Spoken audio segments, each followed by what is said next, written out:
Sa ating panghuli at katlong awiting spiritual, page 340, page 340, Electing Grace.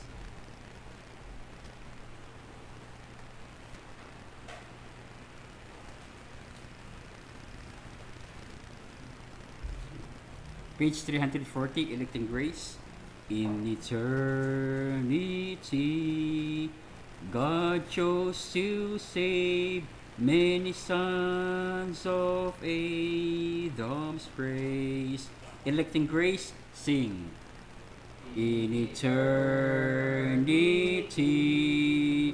God chose to save many sons of Adam's race.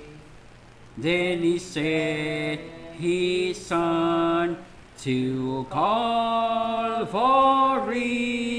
there to suffer in their place.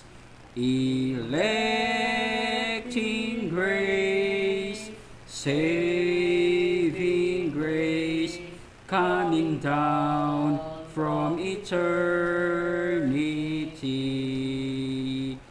has delivered me and set me free. Now I'm saved forevermore. Last stanza.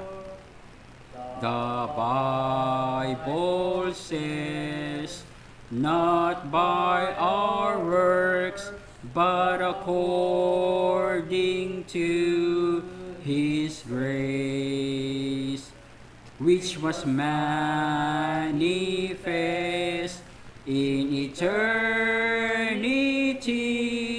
when He chose us as His own. Electing grace, saving grace, coming down from eternity, has delivered me and set me free. Now I'm saved forevermore. Amen. Ngayon pong hapon, sa muli po natin pakikinig ng salita ng Diyos, tawagin po na naman natin ang ating ikalawang mangaral, si Brother Roger Blasco.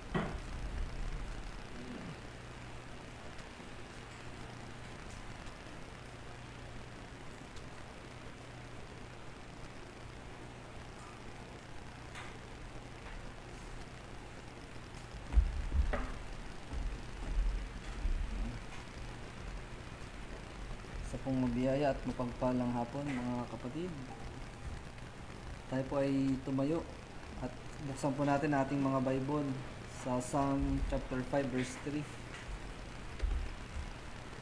So tutuloy po natin yung naging message natin last Sunday pa. Ito po yung part 2. So kung nakita nyo na po yung Psalm chapter 5 verse 3. Ito ba yung sinasabi sa English, King James Version? My voice shalt thou hear in the morning, O Lord. In the morning will I direct my prayer unto thee, and will look up. Ito po ay a prayerful start, part 2 ng mga kapatid. Sa ating po pagsisimula, tayo po ay manalangin, humingi po tayo ng gabay sa ating Diyos.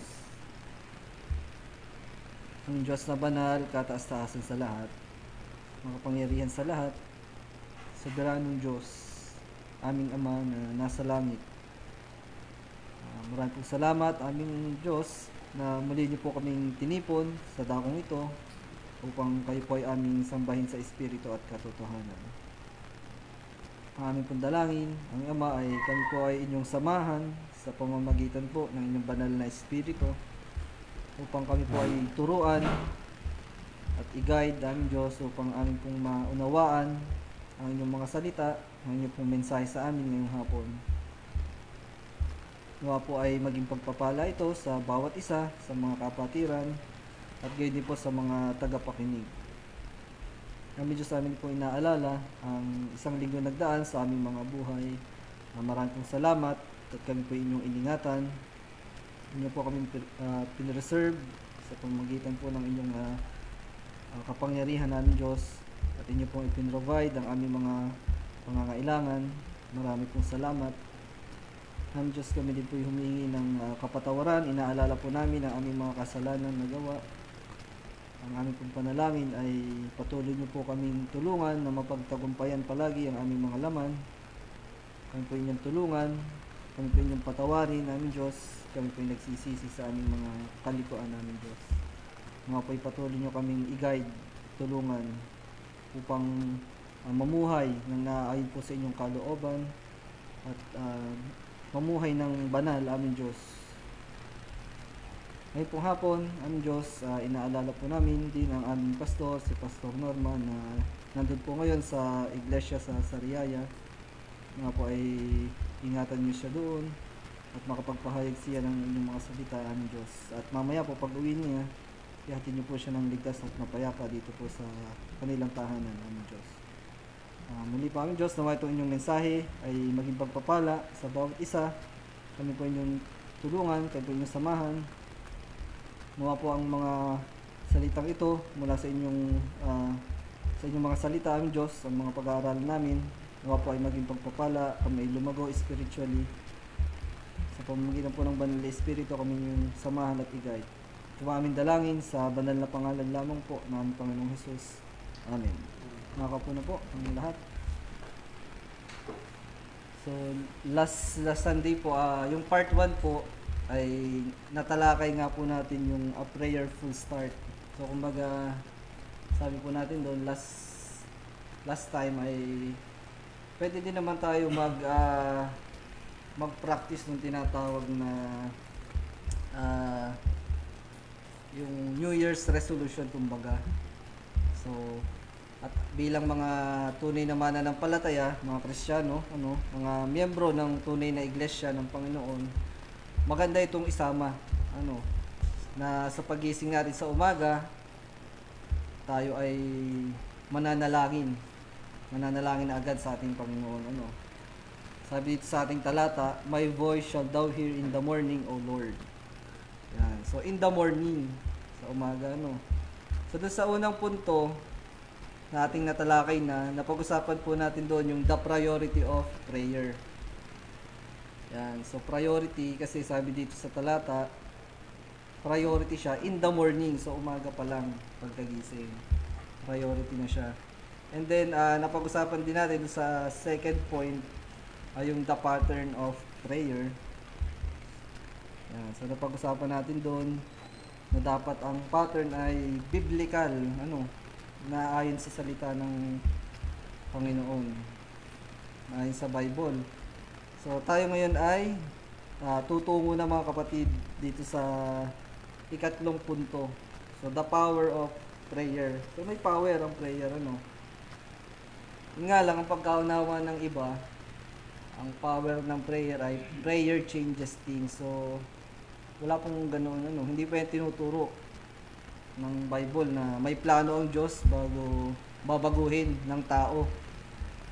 So, wala pong ganun, hindi tayo naniniwala dyan na prayer changes things. Yan inakaplano na sa Diyos. So, tayo mananalangin, ang panalangin ay ginagawang means. Mamaya makikita natin. Ginagamit yan ng Panginoon, ng Diyos, upang ma-accomplish yung kanyang sovereign plan, yung kanyang kalooban. So, mamaya makikita din natin yan. So, the power of prayer. So, prayer align us with God's will and manifest His sovereign power. Yan yung sinasabi natin in our lives. Yan. Prayer is a means for what God had decreed to happen in time. So, yun po yun, So, hindi talaga nababago. Kumbaga, ginagamit lang yan ng Panginoon, ng Diyos, upang mag-manifest, kumbaga. Kung ano yung kanyang ipinlano, kung ano yung kanyang idinikri, ginagamit niya yung prayer as a means. So, may power in that sense, So, yung power hindi nanggagaling sa tao. Sa Diyos pa rin po yun nanggagaling. So, tulad dito sa James chapter 5, basahin natin yun. Yan. James chapter 5 sa verse 16. So ito, nabasa na rin natin to last time. So ito pa sabi, James chapter 5 sa verse 16. Confess your faults one to another and pray one for another that ye may be healed. Ito po, the effectual fervent prayer of a righteous man availeth much. Ang sabi diyan, malaki ang nagagawa ng maningas na panalangin ng taong matuwid. So pero hindi ibig sabihin yan dahil sa ikay nanalangin, sa'yo nagmula yung tinatawag diyan na malaki ang nagagawa. So ito ay nanggagaling pa rin sa Panginoon.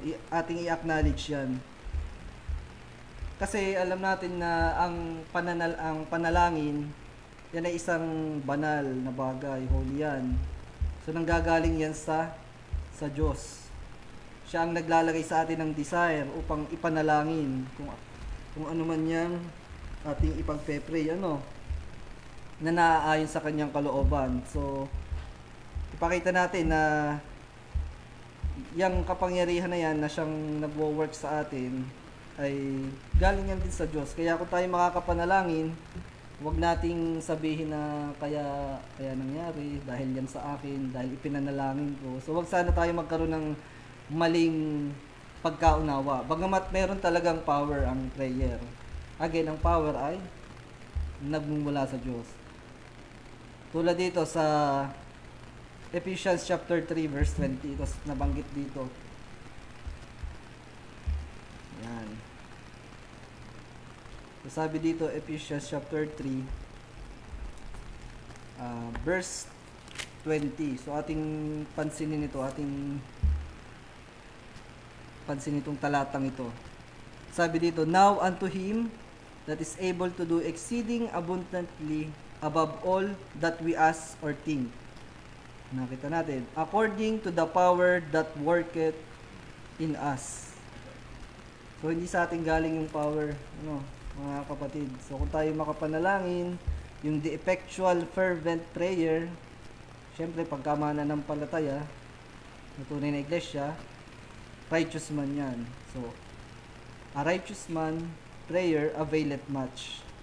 So may power talaga, mga kapatid. So ang atin dyang sunod na tingnan na itong letter A, So ito, prayer aligns or unlocks God's sovereign power. So ano ba ibig sabihin nun?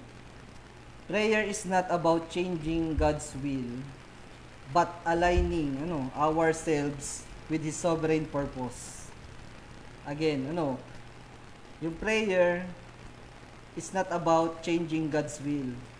Tayo nananalangin hindi para baguhin kung ano yung kalooban ng Diyos. Rather but ang ginagawa ng prayer, ang power ng prayer, it aligns us, aligning ourselves with His sovereign purpose.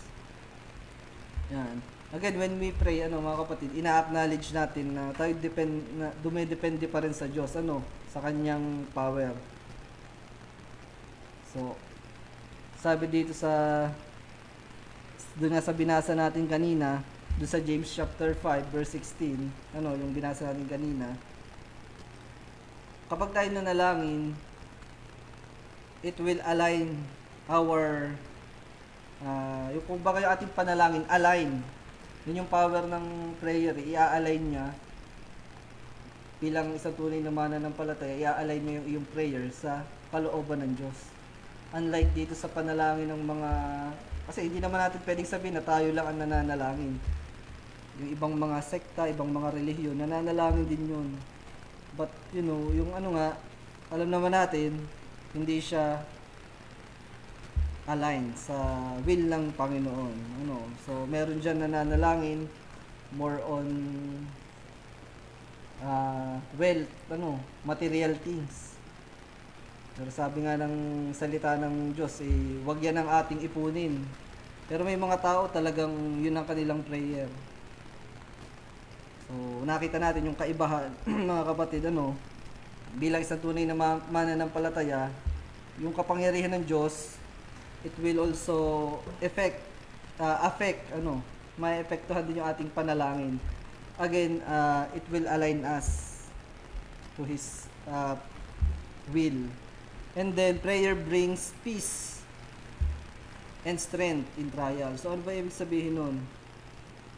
Kasi nga, kapag ikaw ay nasa trials, kumbaga, kapag ikaw ay nanalangin, so anong power ng prayer ang mangyayari? Magkakaroon ka ng peace, peace of mind. Mapapanatag ka kasi alam mong naipanalangin mo na, naihinga mo na, kumbaga, sa Diyos ang iyong sitwasyon. Yan.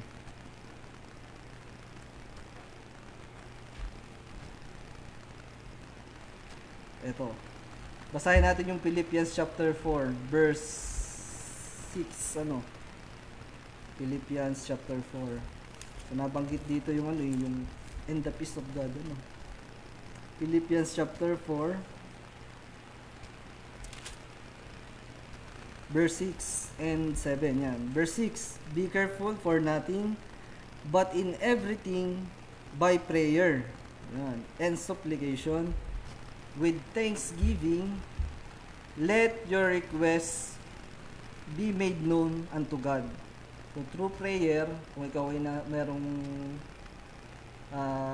affliction, kumbaga, trials, tribulation, make it known unto God. So, anong mangyayari? Prayer brings peace and strength, sabi nga natin, in trials. Verse 7, and the peace of God, which passeth all understanding, shall keep your hearts and minds through Christ Jesus. Yan, ay mag-iingat sa inyong mga puso at ng inyong mga pag-iisip kay Kristo Jesus. So, yan yung sinasabi nating the power of prayer. It will bring peace and strength in trial, sabi nga. So, kung tayo merong karamdaman, for example, siyempre, pinapanalangin natin yan na kagalingan, healing, and then magkakaroon tayo, kung tayo nababagabag, magkakaroon tayo ng peace. Sabi sa verse 7, yung peace na yon ay galing sa Diyos. Kapayapaan ng Diyos sa Tagalog. Peace of God, which passeth all understanding. And then, it will keep our heart, shall keep your hearts. So, iingatan ang ating mga puso. Kung tayo may kalumbayan, in other words, ginagamit ng Panginoon ang prayer, ang isang power ng prayer sa isang tunay na mananampalataya ay binibigyan ito ng assurance or peace na naidalangin mo na sa Panginoon. So, meron ka ng peace from God. Peace of God. So, ano pa ba? Prayer replaces anxiety with God's peace. Yan. Sabi dito, the power of prayer lies in its ability to bring God's peace and strength into the hearts of believers, even in the midst of difficulties. So, nga po, sinabi na natin yan. Basahin din natin itong Isaiah chapter 40 verse 31. Ito really, ito dito? Ito yung tungkol dun sa nagbibigay ng strength. Sabi natin. Isaiah chapter 40. So, prayer. Meron ding power to give us peace and strength. Verse 31, ito sabi, but they that wait upon the Lord, meaning ay naipanalangin mo na, sabi nga natin, naghihintay ka ng healing, for example, but they that wait upon the Lord shall renew their strength, they shall mount up with wings as eagle, they shall run and not be weary, and they shall walk and not faint. Yan. Waiting on God in prayer renews strength and provides endurance during challenge. So, sa Tagalog, ang sabi dito sa verse 31, ngunit silang nangaghihintay sa Panginoon, ano mangyayari? Ay mga babagong lakas. Ayan, sinasabi natin, magkakaroon ka ng strength. Sabihin natin, hindi physically, pero spiritually. Magkakaroon ka ng strength. Kasi may mga tao, pagka nagkaroon ng trials, affliction, humihina. Humina na nga yung physical, ay hihina din yung spiritual. Kasi hindi na nanalangin.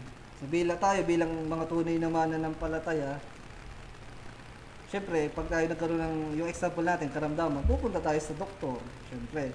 Pero another thing na dapat hindi natin makakaligtaan ay prayer. Yan. So, merong share ko lang may isang tao kong nakausap, nagkaroon siya ng karamdaman, may trabaho siya So, nung time na yun, talagang down na down siya. Nakita ko, ito isang family member, talagang down. Talagang nalugmok. Hindi naman siya ganung tao. Naman siya, masayahin, kumbaga, jolly. Masasabi mong, ano bang tawag doon? Cheerful, parang gano'n. Basta siya lively na tao. Pero nung nagkaroon siya ng karamdaman, ay na-down talaga siya, nawala yung kanyang strength, una physically. Kasi nalaman yung meron siyang sakit, and then yung sabihin natin spiritually, humina din siya, nagkaroon siya ng sabi natin yung anxiety. Pero sabi nga natin dito, prayer, kung siya ay nananalangin, it will replace anxiety with God's peace. Pero yun namang na-mention ko example, pinanalangin natin, pinahabagan ng Panginoon, ay gumaling naman siya dun sa kanyang karamdaman na yun, So, patuloy pa rin natin yung binabahagi na ng mga salita ng Diyos. Pero again, ang point natin dyan, mga kapatid, dito sa letter B, prayer brings peace and strength. Tayo bilang mga mananampalataya, kung tayo ay pababayaan din nating humina ang ating spiritual during trials, affliction, tribulation, hindi tayo nananalangin, mawawalan talaga tayo ng peace. So, hindi yan ang kalooban ng Diyos. Dapat alin tayo. Tayo ay mananalangin, tayo dedepende sa Kanya, ilalapit natin ang ating mga nais natin sabihin sa Kanya through prayer, mga kapatid. And then letter C, the prayer, paulit-ulit the prayer aligns us with God's will. Sabi nga natin yun yung power ng prayer, it aligns us in God's will.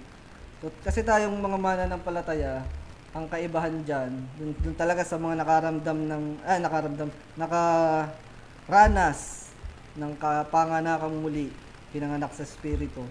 Hindi na tayo mananalangin tulad ng mga unbeliever, ng mga Arminian, Tayo ay mananalangin according to His will. At pag tayo nanalangin, naniniwala tayo na God heareth us. Saan natin mababasa yon?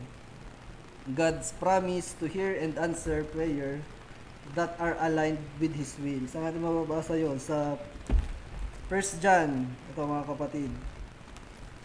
1 John chapter 5. Tayo may confidence na dahil align ng ating panalangin sa kalooban ng Diyos, God's will, He will hear us. Yan. 1 John chapter 5 sa verse 14. Yan.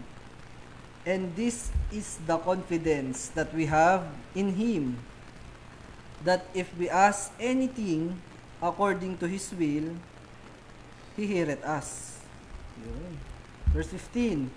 And if we know that He hear us, whatsoever we ask, we know that we have the petitions that we desired of Him. Sa Tagalog, basahin ko rin po, verse 14. At ito ang nasa ating pagkakatiwala sa Kanya, na kung tayo'y humihingi ng anumang bagay, anong klaseng paghingi, dapat ay naayon sa Kanyang kalooban, ay dinidinig tayo niya. Yan, sabi ng talata, verse 15, at kung ating nalalaman na tayo dinidinig niya sa anumang ating hingin, again, yung tinutukoy dyan ay yung according to His will. Ia-align tayo ng panalangin sa will ng Diyos, ay nalalaman natin na nasa atin ang mga kahilingang sa Kanyang ating hiningi. Yan, sa Tagalog.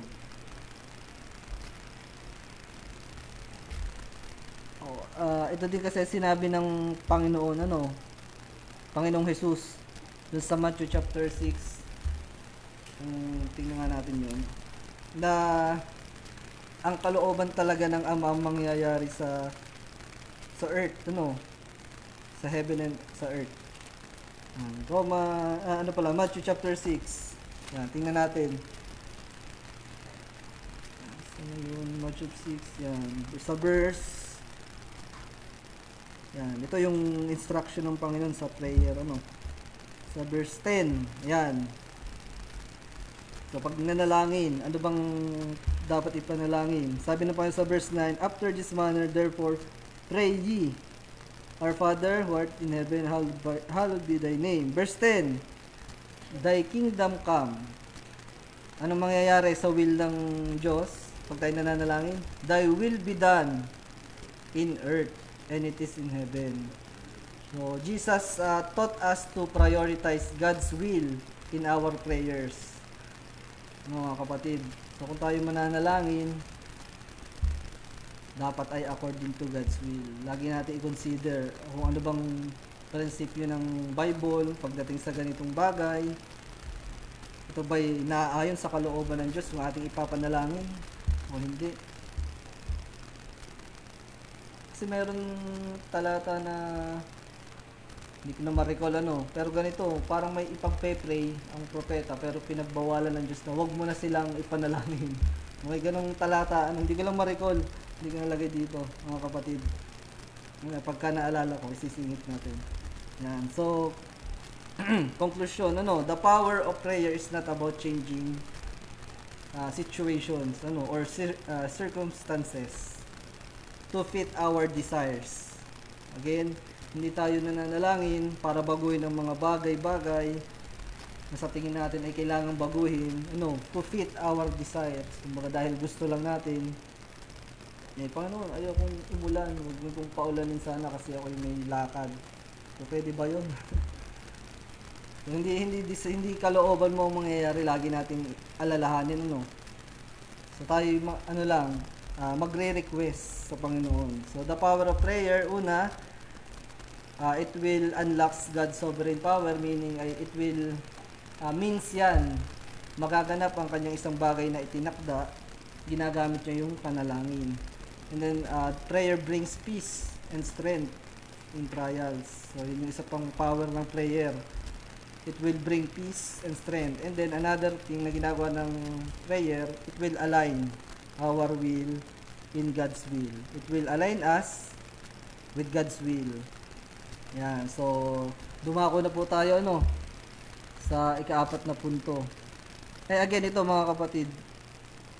Sige, sa ika-4 na punto na tayo. The purpose of prayer. Yan. Ano bang purpose ng prayer? Sa ating ika-4 na punto, the purpose of prayer.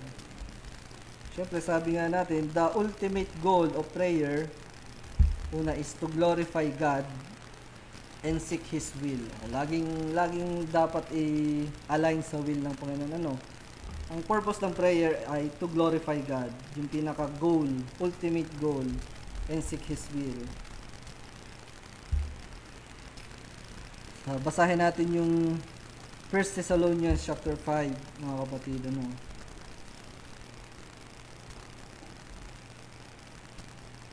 Bakit ba mananalangin ng walang patid? 1 Thessalonians chapter 5. Yun, sa verse 17. Tama ba? 1 Thessalonians chapter 5. Yan, verse 17. Sabi dito, pray without ceasing. Magsipanalangin kayong walang patid. Verse 18. In everything, give thanks. For this is the will of God. Yan, in Christ Jesus concerning you. Sabi sa Tagalog, magsipanalangin kayong walang patid. Sa lahat ng mga bagay ay magpasalamat kayo. Bakit? Sapagkat ito ang kalooban ng Diyos kay Kristo tungkol sa inyo. So meaning, mananalangin tayo to glorify God. So tayo magpapasalamat, walang patid. Meaning na hindi na ibig sabihin nun bawat segundo na nanalangin ka na. Di ka na kumain, di ka na gumalaw, di ka na nagtrabaho.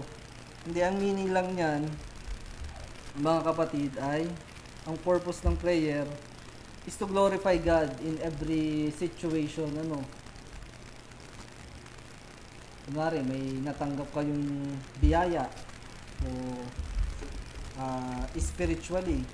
Paano? Ang example, may talata kayong narinig nyo yung paliwanag, may isang tunay na mangangaral o pastor na ginamit ng Panginoon, tapos naunawaan nyo yung talata na hindi nyo naunawaan noon. So, give thanks to the Lord. Another thing, nagkaroon kayo ng mga simple things, hindi kayo na late sa trabaho.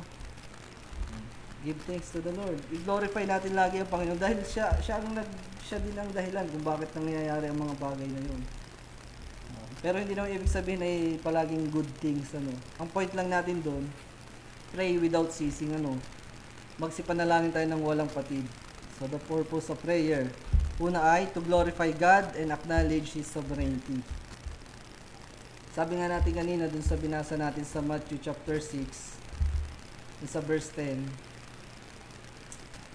sa verse 9, 9 and 10, ang tinuturo din ng Panginoon ay mananalangin tayo to glorify God. Kasi nga sabi dun sa verse 9, Matthew chapter 6 verse 9,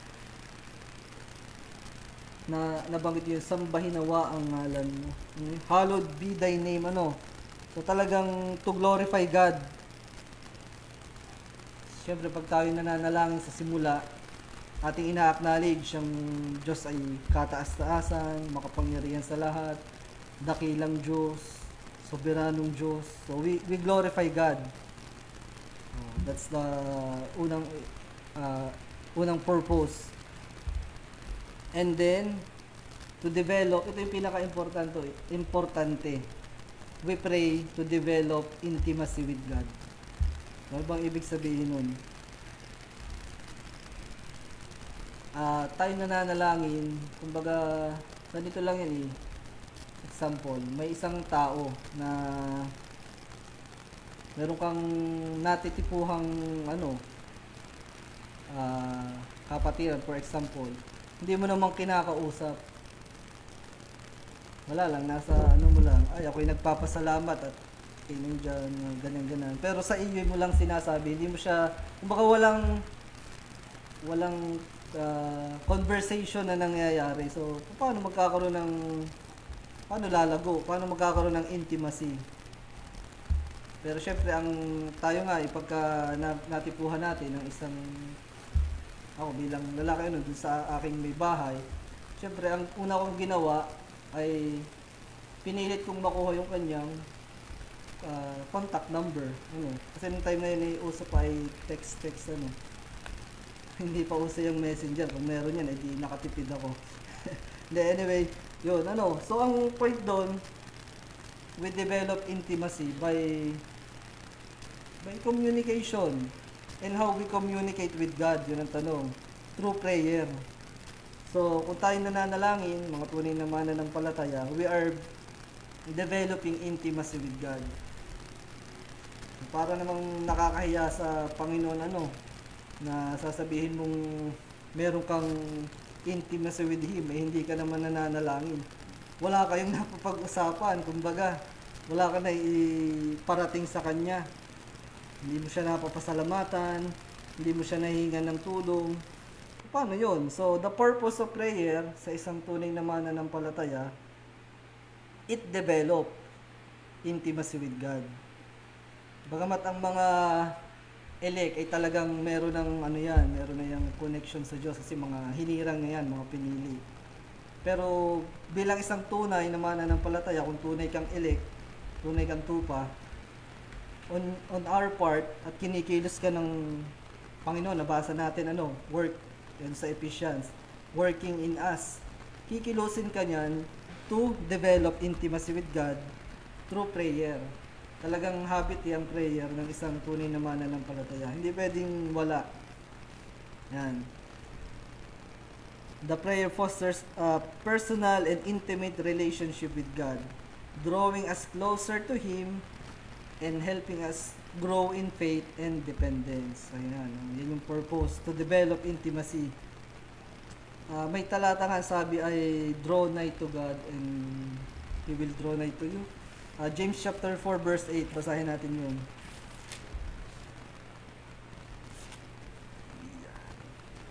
So sabihin natin, kinikilos ka ng banal na espiritu, syempre, kung talagang tunay kang regenerated, kinikilos ka ng banal na espiritu, tuturuan ka niyang manalangin to draw nigh to God, draw close to God. James chapter 4 verse 8. Yan. Mali pala itong aking yan. James chapter 4 verse 8, basahin natin. Sabi dito, doon sa unang sentence, draw nigh to God and He will draw nigh to you. Or sa ibang salin, draw near to God and He will draw near to you. So it means developing intimacy with God. So kung tayo lumalapit sa Diyos through prayer, bilang tunay na mananampalataya, syempre, He will draw nigh to you. Yan sabi ng talata Prayer deepens our fellowship with God, allowing us to experience His presence and guidance. So, sabi nga natin, kung sa tao, mga tao,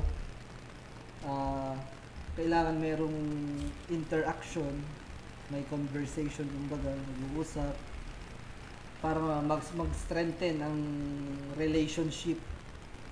Kung yan man ikaibigan mo, kapamilya mo, yung mga katrabaho mo. Sabi nga sa trabaho kailangan may teamwork. Paano mag-work yung teamwork? Kailangan open communication. Kumbaga, pero pagdating naman sa Diyos, mananampalataya ka. Sasabihin mo elect ka. Pero wala namang nangyayaring conversation, kumbaga through prayer. Parang ka doon, nagsisinungaling ka, niloloko mo ang sarili mo pag gano'n. So ang tunay na mananampalataya na regenerated, tunay na tupa, pag kinilos ng banal na espiritu, he will draw nigh to God through prayer. To develop intimacy with God. Yan? Automatic, kumbaga. A response yan. Hindi yan pinipilit. So kung hindi mo nararamdaman yan, kailangan kong manalangin ng prayer without ceasing, manalangin ka pa. Pag-pray mo na lagyan ka niya ng Panginoon. Kasi nakakatakot yan pag wala tayong ganang attitude, kumbaga. Hindi yan from us. Again, binasa natin sa Ephesians chapter 3. Diyos ang kikilo sa atin. So isa yan sa ginagawa ng banal na espiritu. Iko-convince ka niya na mag-pray.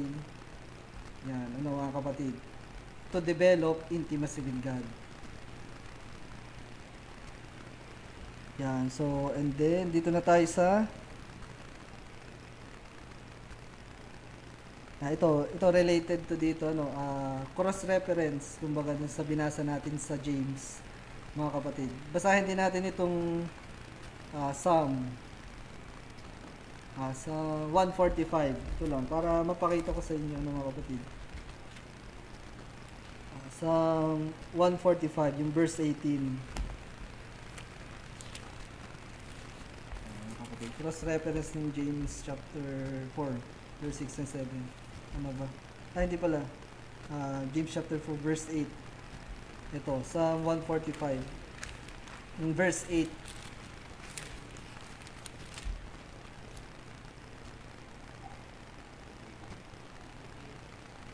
145 verse 18. Yan. Verse 18. 145 verse 18. The Lord is nigh unto all them that call upon Him. To all that call upon Him in truth. So, dapat nasa truth pa rin yan. topic ni Pastor kanina, growth in knowledge. Anong klaseng knowledge? Knowledge of the truth. So, ganun din sa prayer, tayo lalapit sa Panginoon. Dapat in truth. So, paano yun? Dapat align ka sa will ng Panginoon. So, ang Panginoon ay malapit sa lahat na nagsisitawag sa Kanya, sa katotohanan. Yan. Talagang dapat ay in truth. And then dito sa last part natin, point number 5. So, the promise of prayer. So, ano bang promise sa prayer? So, God's promises to hear and answer the prayers of His people. Yan, So, yung answer, alam natin, kung yan man ay yes or no, yan ay sa ikabubuti ng kanyang mga hinirang. Prayer, God's answer the prayers of His people or His elect. Sa tingin natin, dapat ay yes, pero sinabi ng Panginoon ay no, ay mas makakabuti yan sa atin, Again, may promise sa prayer. So, anong promise? He will hear us. Nabasa na natin kanina, Papakinggan tayo ng Panginoon. So, yun yung promise niya. So, basahin din natin itong Jeremiah 33 verse 3. Yan, na ang Panginoon ay sasagot. Yan. Jeremiah chapter 33. Jeremiah 33 verse 3.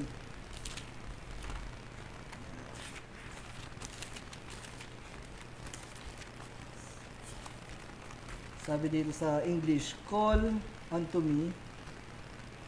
Yan, tatawag sa Panginoon. Jeremiah 33 verse 3. Call unto me, anong promise? And I will answer thee, and shew thee great and mighty things which thou knowest not. Sa Tagalog, sabi, tumawag ka sa akin, at ako'y sasagot sa iyo. Yan. At ako'y magpapakita sa iyo ng mga dakilang bagay at may hirap na hindi mo nangalaman. Sabi nga natin, tayo nangalangin, bagamat ang prayer mo ay ganun, ay ang response ng Panginoon ay hindi ayon sa iyong will. Dapat nga ay according to His will. So, hindi mo nalalaman yan, which thou knowest not. Kumbaga. Yan. The promise of prayer, God's attention and hearing. Kumbaga, papakinggan niya, God's promise to listen to the prayers of His people when they call upon Him. Siyempre, people niya yun, elect niya yun. Papakinggan niya yun. Tumawag ka sa kanya. God's invite us to pray, promising to respond and reveal His power and purposes. Sabi nga natin, kung nanalangin tayo, makakatanggap tayo, mayroong promise, matatanggap natin yung kanyang response. Siya ay nakikinig. Yung kanyang pangako, I will answer thee. So kaya kumbaga sa nananalangin tayo, mayroong tinatawag na answered prayer So ito yun, and I will answer thee. So kung anong klaseng answer yun from God, yun na yun. For example, nagpe-pray ka na makapasa sa exam. Pero niloob ng Panginoon na wag muna. So answered prayer pa din yun. May purpose sa Diyos kung ba't nangyari yun. Example lang yun, So kumbaga, ang kaibahan ng mananampalataya ng His people, ng elect, ay ibang trato talaga ng Panginoon sa kanyang elect Basahin natin yung 1 Peter chapter 3. Mga kapatid, iba pagka-elect. So, kasi nga naman, hindi naman mananalangin ang mga tunay na mananampalataya ng against sa kanyang will. Ito sabi 1 Peter chapter 3. sa verse 12. Yan, basahin natin yan. For the eyes of the Lord are over the righteous, and His ears are open unto their prayers.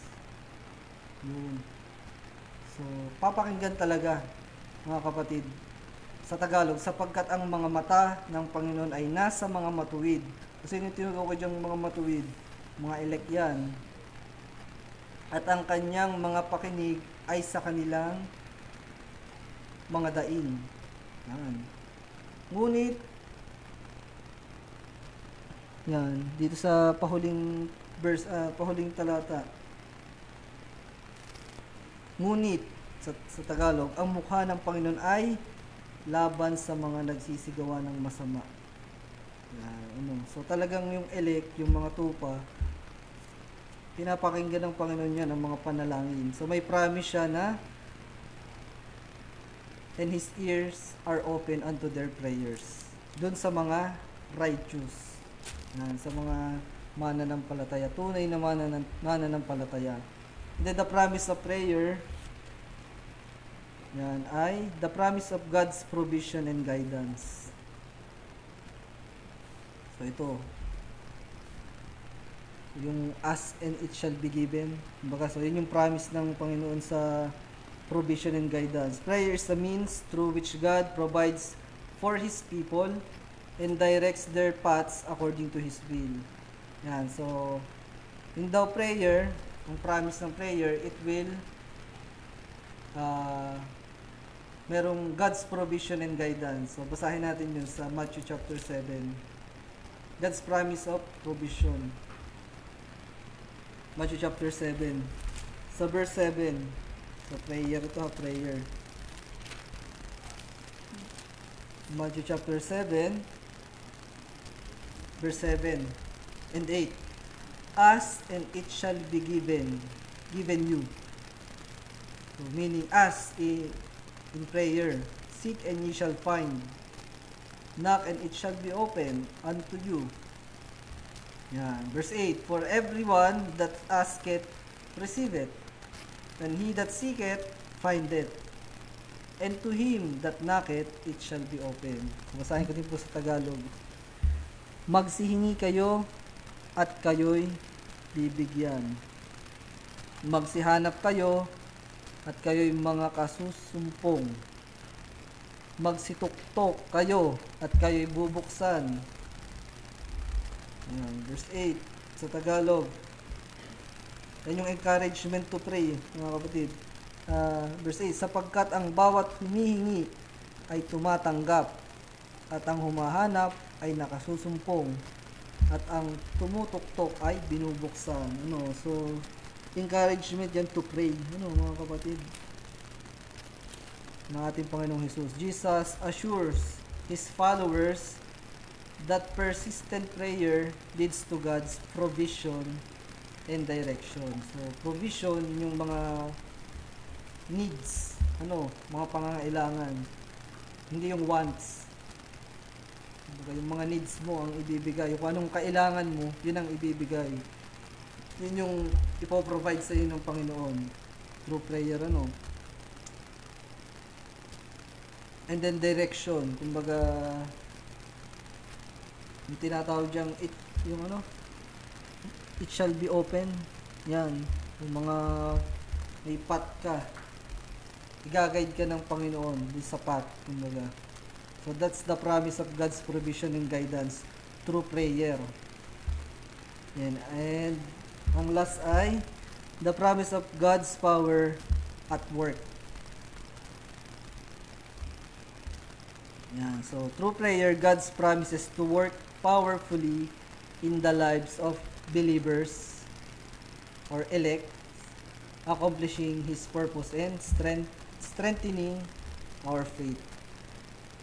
Yan, so, ito nabasa na natin, the man's effectual fervent prayer.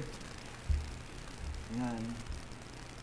So merong yung power ng Panginoon, ito yung isang example, yung promise ng Panginoon through prayer, ayun nga, yung James chapter 5 verse 16, yung binasa natin kanina. Yung pagnanalangin ng isang righteous man, it availed man. Malaki ang nagagawa ng maningas na panalangin ng taong matuwid sa Tagalog. So it means, through prayer, ang promise ng Panginoon, it will work out, kumbaga. God's power at work. So may mangyayari. Iba pag ang nanalangin ay mananampalataya talaga eh. For example, healing, guidance, wisdom, heavenly wisdom, iba yan. Iba ang panalangin. So may promise dyan na God's power will work. Kumbaga, yan. Isang promise ng prayer. Bagamat nananalangin nga tayo, nananalangin nga tayo minsan, tapos sa tingin natin ay hindi tayo dinidinig, pero napakalinaw naman dun sa mga talata na ating nabasa, pinapakinggan tayo ng Panginoon. So isa yan sa privilege ng mga anak ng Diyos, ng mga tupa. Napatunayan natin na dinidinig yan, bagamat ang sagot dyan ng Panginoon sa ating mga panalangin ay nasa Kanya yun. Kung ano yung mas tingin niyang mas makakabuti sa atin, yun ang Kanyang ibibigay. Hindi yung ating desire, hindi yung ating wants. Nakita naman natin, ask and it shall be given. So, ibibigay sa'yo kung anong pinanalangin mo. May nabasa nga yung na-quote din na ito ni Pastor, pero nabasa ko na rin ito Hindi ko lang alam yung eksaktong phrases, Humingi ako ng, ganito yung in a nutshell, humingi ako ng patience. Ang binigay sa akin ay yung bagay na kailangan kong pagtiisan para matutong magtiis. So, yung kasi ang kailangan mo mga kapatid. So, kumbaga in a sense na pag tayo nanalangin, kung ano mang ibigay sa atin ng Panginoon na answer, tayo naniniwala dyan, yan ay sa ating ikabubuti, mga kapatid. Para bang yung sa Romans 8:28, ang sabi dun ay sa English, and we know that all things work together for good, to them that love God, to them who are called according to His purpose. So siguro naman based sa ating mga personal experience, tayo ay nananalangin. Personally, ayan, tawag ba dito? Nagte-testimony na naman, Kumbaga, nananalangin tayo, may desire tayo. Bagamat nung una, yun ang ating gusto, hindi na ibigay ng Panginoon. Iba ang nangyari. Pero later on, nung sa kalawakan ng panahon na doon sa nag-span yung time, napaunawa din sa'yo ng Panginoon kung bakit yun ang ibinigay niya, kung bakit yun ang nangyari. Yun nga, sabi ko dun sa, share ko lang, meron akong desire namin noon, sa aming anak ay mabuhay pa, sa anak lang babae. Pinag-pray namin, kinontak namin si Pastor Norman noon, pag-pray natin, Pastor, pag-pray niyo po aming anak na makaano sa buhay pa, ganyan. Bagamat yun ang aming desire, hindi lang kalooban ng Diyos. And then later on na-reveal na, kaya pala nangyari yun ay may purpose ng Diyos. Una, kung siya'y nabuhay pa noon, talagang mabiyaya ang Panginoon. Kung siya'y nabuhay pa noon, pandemic noon, sarado yung PGH noon, hindi tumatanggap ng mga ganun. Paano yun? Saan namin siya dadalhin? Nandun yung mga doktor niya. And then magiging prone kami nun sa sakit. Hindi lang siya ang magiging in danger, pati kami mag-asawa. So, talagang mabiyaya ang Panginoon. Kung ano yung mas makakabuti sa kanyang, hindi natin kayang matarok ang kanyang kaisipan. So, yun. And then kaya din pala niya yung ginawa. Again, ang prayer lang namin siya ay mabuhay. Pero ang ginawa ng Panginoon sa amin ay mas mabuti pa. Pinakilala niya sa amin yung tamang mangangaral, si Pastor Norman. At hindi lang yun ang ginawa niya, idinagdag niya pa kami sa kanyang tunay na iglesia. Talagang ang point natin doon mga kapatid,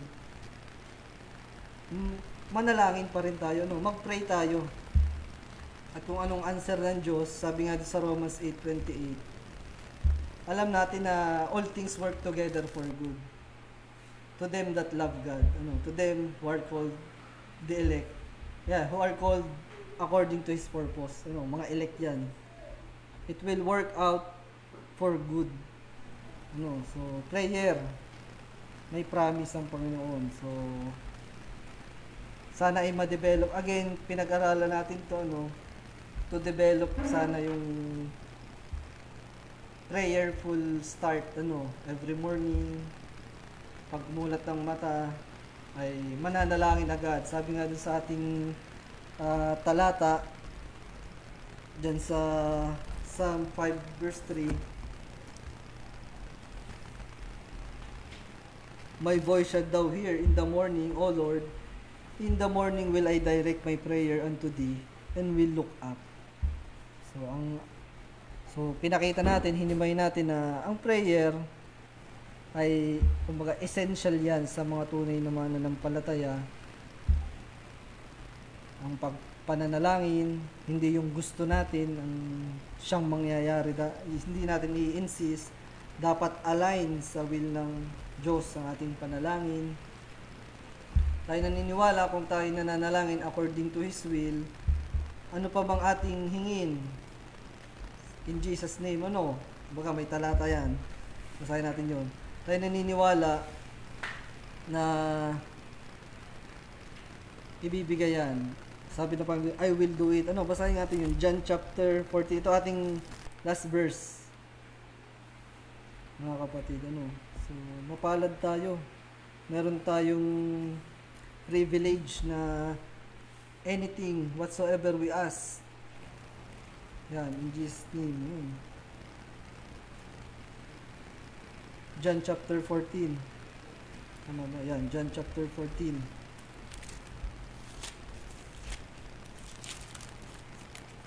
Ito ating last verse. John chapter 14. Simulan natin sa verse 13. Ito yung privilege in prayer. Napakapalad natin. Sa mga hinirang lang yan. Siyempre, pag nanalangin according to His will. John chapter 14, verse 13. And whatsoever ye shall ask in my name, that will I do, that the Father may be glorified in the Son. Sabi natin, isang purpose ng prayer ay to glorify God. And then sabi natin, pag tayo nanalangin, God will answer. In Jesus' name, kaya nga tayo pag nanalangin, sa banal na pangalan lamang ating Panginoon. Pag tayo ine-end natin yung prayer, in Jesus' name we pray, verse 14, if ye shall ask anything in my name, I will do it. Again, verse 13 and 14, and whatsoever ye shall ask in my name, that will I do, that the Father may be glorified in the Son. If ye shall ask anything in my name, I will do it. Yan. Sa Tagalog, at ang anumang inyong hingin sa aking pangalan, ay yaon ang aking gagawin, upang ang Ama ay lumuwalhati sa Anak. Kung kayo'y magsisihingi ng anuman sa pangalan ko, ay yaon ang aking gagawin. Ayan, napakaganda niyan. Yung sinabi niya na ating Panginoong Jesus, privilege niya ng mga elect lamang. Kasi nga naman, sabi natin, hindi mananalangin ang tunay na regenerated, ang elect, ng mga bagay na against sa will ng Panginoon. Hindi yan mananalangin ng gustong baguhin ang will o decree ng Panginoon. So mananalangin lagi yan by the help of the Holy Spirit na kumikilos sa Kanya. Ang panalangin niyan ay according to God's will. So again, napakaganda ito mga kapatid. Nakita natin yung may promise, mga kapatid, may power, yung prayer. Nakita din natin yung pattern nung last week, and then yung priority. So, sabi nga sa talata natin, sa umaga pa lang, bilang part ng ating, sabihin natin, New Year's resolution nga. Kasi nga, ang title nito, A Prayerful Start. So, let's start our year, yung nga yung, ano natin, to be a prayerful morning. Kumbaga, sabi sa Psalm 5:3, my voice shall thou hear in the morning. So, priority natin yun mga kapatid, Pero hindi lang tuwing umaga. Siyempre, sabi nga dun sa, pray without ceasing. Bagamat, yun nga, minsan pagising natin, nag-alarm si cellphone ang hawak, check na ang messages, guilty rin, guilty. Baguhin natin yun, mga kapatid. Pagbulat ng mata, tayo ay lumuhod, tayo manalangin. Napakaganda ng privilege na ibinigay na ito sa atin. May promise ang Panginoon na papakinggan niya. He will, sabi nga sa ating last verse, yan, I will do it, sabi ng Panginoon. If you shall ask anything in my name, I will do it. Napakaganda niya, mga kapatid, ng pangako. Promise yan ng Panginoon sa atin through prayer. So, sana ay mag-grow tayo spiritually. Idagdag natin yung prayerful morning sa ating habits, bilang mananampalataya. Practicein natin. Last year nga pala, share ko lang, gawa kami ng habit ng mga kapatid, kumbaga, yung paalalahanan sa pagbabasa. Ayan, ongoing yan, mga kapatid. Kung gusto nyong, mapasama, mag-chat lang kayo, kumbaga, papaalalahanan din namin kayo. Every morning yun, every time na may available na magbabasa ng Biblia, meditation, may message niya yung iba na oras na Bible reading time. Let's build yung mga habit na i-build natin, yun din sanang makakatulong sa ating paglago spiritually. Tulad nito ating tinalakay ngayong January, simulan natin to, panalangin natin na patuloy tayong tulungan ng Panginoon na palaging makapanalangin ng naaayon sa kanyang will. Lagi tayong magpasalamat sa mga simpleng bagay, sa maliliit na bagay. Lagi natin siyang alalahanin sa mga kaunting sitwasyon na ating kinakaharap. Lagi natin siyang alalahanin. Lagi tayong tumawag sa Panginoon. So, a prayerful start, not only in the morning, but in this life, kumbaga, simulan na natin. Kasi yan ay gawain talaga ng mga elect, mga kapatid. So, observe nyo ang inyong mga sarili. Kung kayo ay kagaya pa rin ng dati, sabi nga kanina, walang growth. So, mahirap, observe nyo ang inyong faith, ang inyong pananampalataya. Kung walang nabago, hindi nag-grow, ay stagnant, medyo yan, delikado yan. So ito, isang habit na makakatulong sa paglago. Yan, prayerful start, prayerful life. Prayer every morning, kumbaga. Yan. Yan mga kapatid, nawa ay naunawaan nyo, pinaunawa ng banal na Espiritu ang mensahe ng Panginoon sa atin. Through yung prayer na yan, napaka-importante. Prayer ng mga righteous, ng mga elect. May God bless the message in our hearts. Mga kapatid, tayo po ay lumuhod bilang pagtatapos.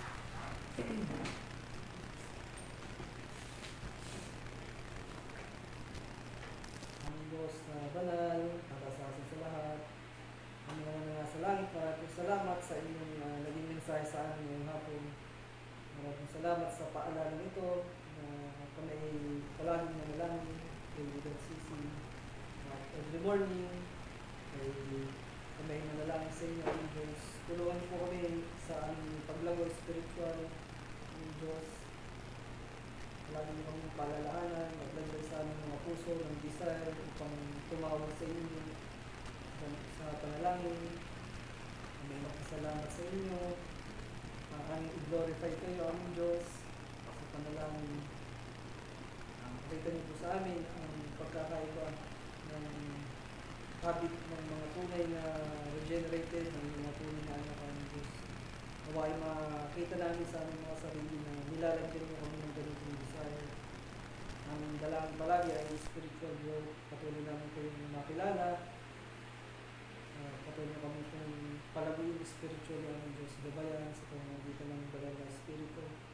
Ang Diyos, kung meron po kami mga nakasanayang mga bagay na hindi naman mahalaga, hindi importante, ay hindi na po itong alisin sa amin. Patuloy niyo na po ang kagustuhan na gawin ng mga ito. Ipalit niyo po itong mga spiritual na bagay na makakatulong po sa amin, sa aming paglago, sa amin na kami mas makalapit pa, mas makilala po namin ang mga anak ng ibang ng Jesus. Ang Diyos ng hapon ito, gawa po ang inyong pinsay na dito para sa bawat isa. Nag-equip kami, kung dito lang ang mensahe, may bahagi din po namin ito sa iba. Maraming salamat namin Diyos. Kami ay merong assurance na kapag kami ang nanalangin, ay may ito dinirinig. Maraming salamat sa privilege nito ang Diyos. Yung panalangin ito na kami ay nakakalapit sa inyo through prayer. Maraming salamat. Hindi kami Diyos, yung nga po ito, nga po ay kayo ang maitaas, kayo ang mapapurihan, mapasalamatan. Ang gusto niyo po nawa, aming paglilingkod na ito, aming pagsamba sa inyo ng Diyos. Yung nga po, po aming dalangin, banal na pangalan lamang po ng aming Panginoon Jesus. Amen. Patuloy po natin sambahin ang ating Diyos. Awitin po natin ang doxology. Praise God from whom all blessings flow. Praise Him, all creatures here below. Praise Him above the heavenly hosts. Praise Father, Son, and Holy Ghost. Amen. Amen. Amen.